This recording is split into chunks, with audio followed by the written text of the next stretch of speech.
Revenons autour de l'actualité et on ne peut pas s'en échapper. L'arrivée ministérielle, Gérald Darmanin est à Mayotte pour 2 jours. Monsieur Nossoura, quelques mots autour de cette visite ministérielle?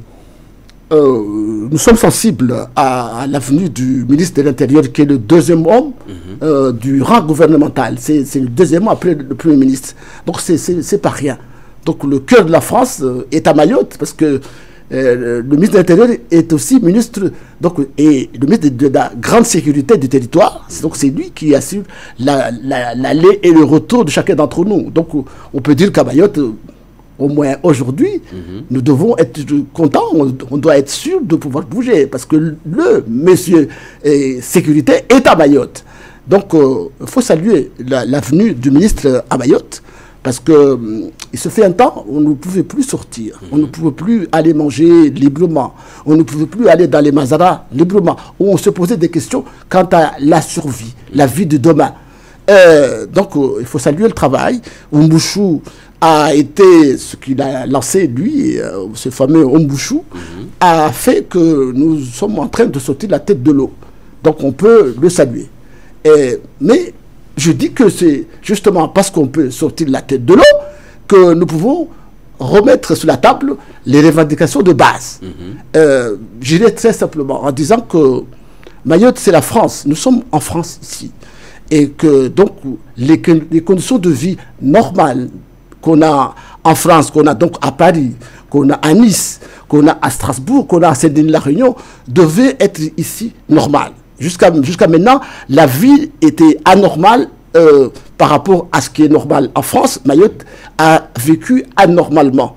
Maintenant que nous retrouvons notre sécurité, il est peut-être temps que nous passions à faire les choses normalement. Moi, j'avais rêvé, il y a un moment, d'un plan Marshall pour Mayotte. J'avais dit que le plan... À l'époque, on me disait qu'il a perdu la tête, ce garçon. Mais maintenant, tout le monde me dit que j'avais raison. J'étais un expert, j'étais un visionnaire, les gens me disent. Et donc, à cette époque-là, j'avais dit que Mayotte gagnerait si et seulement. On faisait le plan qui était en 5 points. Le premier point était la liaison entre, j'appelais la communication. Pour moi, la communication avait 3 axes. Le premier était la liaison Mayotte-Paris qui devait être en direct. Donc, c'est chose faite maintenant. Nous devons améliorer certains trucs, mais l'essentiel est fait. J'avais dit dans ce même plan, dans ce même point, numéro 1, qu'il fallait que nous ayons Internet. À cette époque-là, il n'y en avait pas, Internet. J'étais frustré quand je rentrais à Mayotte d'une mission à Paris où j'avais Internet, j'avais tout ça, j'avais pas ça ici. Donc, maintenant, c'est chose faite. Il faut aussi l'améliorer. Et j'avais dit qu'il n'était pas normal, toujours dans ce même point, que quand tu circules à Mayotte, un territoire minuscule de 40 mètres de long, 40 km de long et 10 km de large, en général, ça se fait en moins d'une heure. Ici, pour partir d'un bout à l'autre, on passe sa vie. Donc, je disais qu'il fallait régler ça. Et donc, ces idées-là, je les avais lancées. Maintenant, je sais qu'on est en train de parler de beaucoup de choses, dont par exemple le train bleu, c'est peut-être temps de le faire. On parle des navettes maritimes, c'est peut-être temps de le faire aussi, parce qu'on parle beaucoup, comme disaient certains, mais on ne fait pas beaucoup. Et donc le navette maritime, ils appellent comment, le métro-câble, ce fameux métro qui passe par les airs, tout ça, qu'on puisse lier par exemple Mamoudzou à Kombani ou des choses comme ça.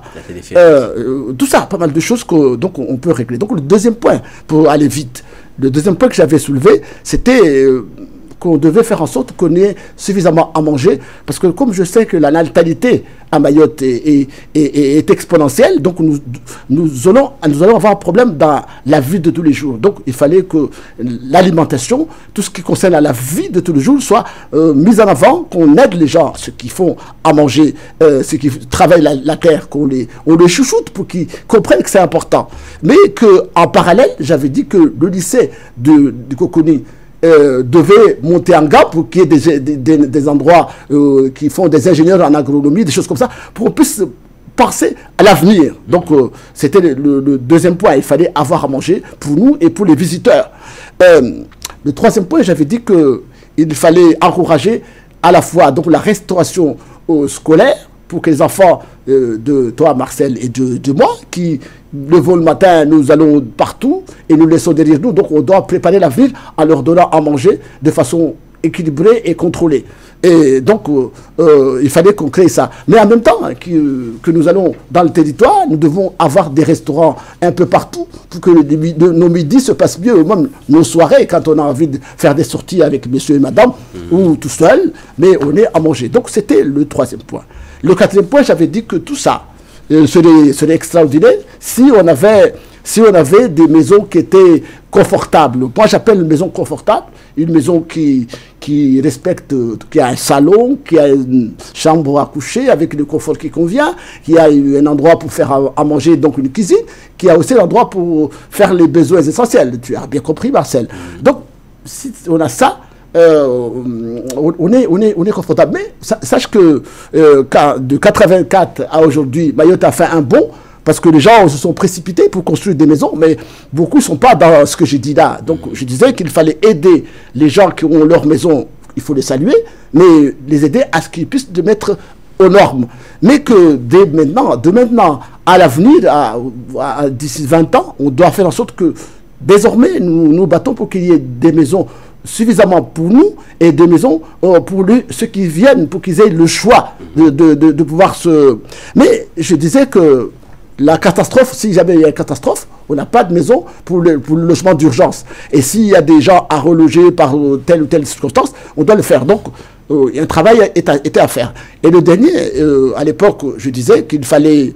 À l'époque, il n'y avait pas beaucoup de personnes qui travaillaient. Donc, je disais qu'il fallait faire en sorte que, au moins dans une famille, il y ait au moins le papa ou la maman qui ait un boulot. Et notamment dans les métiers en tension.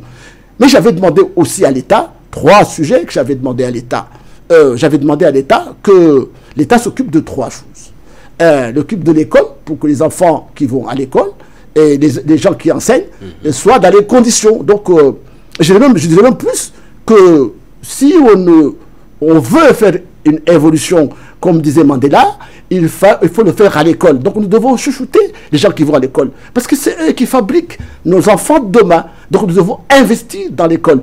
Et j'ai demandé donc à l'État de mettre l'accent sur cette école qui prépare l'avenir.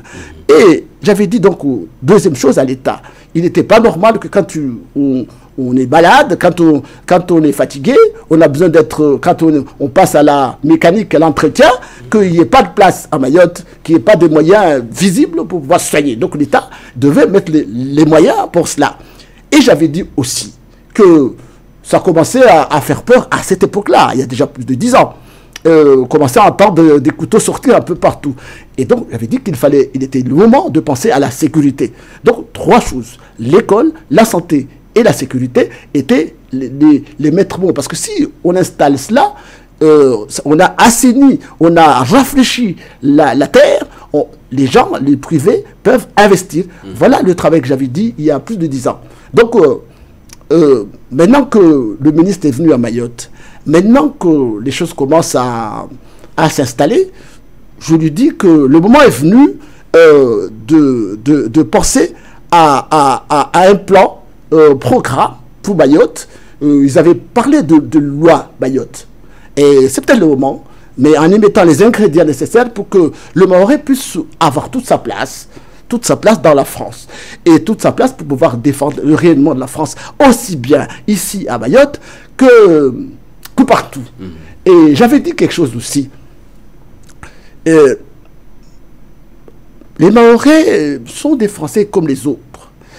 Et que donc, je ne comprends pas pourquoi jamais un Mahorais a été au gouvernement. Donc, je sais qu'il y a un membre du gouvernement à Mayotte, et je le saisis pour lui dire que nous voulons avoir une place dans le gouvernement français. On ne dira pas que les Mahorais ne sont pas des enfants français. Ils ne méritent pas d'être au gouvernement. Non. Mais si c'était le cas, qu'on nous le dise. Et donc, il y a des compétences à Mayotte. Je ne crois pas qu'on n'a pas des gens qui le font. Mais cela étant, j'ai lancé d'ailleurs, Marcel, par rapport à mon travail au département. Je suis en train de travailler sur un plan qui est soutenu, qui est d'ailleurs le président du département m'a encouragé dans ce travail. Et donc, je s'appelle le plan de monter en compétence d'accompagnement de Mayotte, où je dis que notre avenir est dans la formation de nos hommes et nos femmes qui vont défendre, qui vont animer le développement futur de Mayotte. Nous devons donc mettre les paquets pour que, en plus de la base, nous ayons une élite formée et disponible pour à la fois défendre Mayotte à Mayotte, défendre Mayotte dans la zone, défendre Mayotte dans la France et au-delà. Nous avons les moyens parce que nous avons une jeunesse qui est à la fois un atout, mais si on fait le con, ça peut être un problème. J'espère que je serai encore en vie pour voir que notre atout, qui sont les enfants, reste un atout et qui soit prospère. Voilà mon rêve pour l'avenir. Je vous remercie. Merci pour ces rêves et aussi pour porter Mayotte au plus haut. Fin de notre belle édition pour ce soir, Monsieur Noussoura. C'est toujours un plaisir de vous avoir parmi nous. C'est aussi, encore une fois, un réel plaisir pour Mayotte de vous entendre parler de son sujet. Marcel, que je suis heureux d'être ici et je me bats pour être ici. Et que j'espère qu'on donnera des moyens à Chicodi FM de pouvoir travailler. Quand je venais ici au début, c'était serré, je vois que ça évolue, et donc j'espère que ça va évoluer encore. Nous avons beaucoup de choses à faire à Mayotte, et que chacun doit contribuer, et que tu as l'habitude de dire que je travaille, mais moi je salue le travail que tu fais. C'est que avec le peu de moyens qu'on avait ici, et on est en train de faire grand chose, comme dirait Saïd Soufou. Donc que ça marche. Et ben moi je suis là pour contribuer. C'est ma façon de dire bravo Marcel, ça marche. Merci. Et puis aux Mahorais aussi, on peut les remercier parce que c'est grâce à eux qu'on fait tout ça. Et pour eux et pour Mayotte. À très bientôt, Monsieur Noussoura. Merci.